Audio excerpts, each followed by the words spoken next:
a un Parlamento che boccia la parità di genere, noi dell'Italia dei Valori rispondiamo con una proposta di legge che elimina la riforma Fornero, che ha creato danni sia ai lavoratori che ai datori di lavoro, crea nuova occupazione, la nostra proposta, e consente alle donne di avere pari dignità anche nel mondo del lavoro. Innanzitutto eliminiamo le dimissioni in bianco per le donne lavoratrici, una prassi vergognosa che esiste solo nel nostro Paese. Istituiamo anche un'indennità di maternità per tutte le donne lavoratrici. Dopodiché consentiamo con i contratti flessibili la possibilità a chi vuole di andare in pensione prima, aprendo il posto di lavoro ai giovani che vorranno trovarlo e quindi nuove opportunità di lavoro. La nostra proposta di legge prevede quindi non tanto di parlare della riorganizzazione del lavoro, che peraltro non c'è, il 41% di disoccupazione giovanile lo dimostra, ma la nostra proposta mira a creare nuova occupazione. Su questa proposta raccoglieremo le firme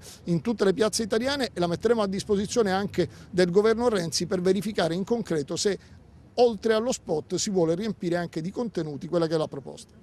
Noi crediamo che occuparci della disoccupazione femminile, che ha un record negativo in Italia, sia un problema di principale importanza, perché occuparsi della disoccupazione femminile significa anche ridare dignità non soltanto alle donne ma al Paese, significa recuperare il numero di PIL, significa ridurre la violenza, che è un ricatto a cui la donna è sottoposta. E a proposito di ricatto, il ricatto dei ricatti è proprio la dimissione in bianco, per cui la prima cosa che noi abbiamo pensato nell'ambito di questa riforma è quella di ripristinare immediatamente la legge contro le dimissioni in bianco, che è la 188, così come quella di prevedere l'indennità di maternità, ma anche quella di riconoscere finalmente il lavoro di cura, che è un lavoro che grava per la maggior parte proprio sulle donne.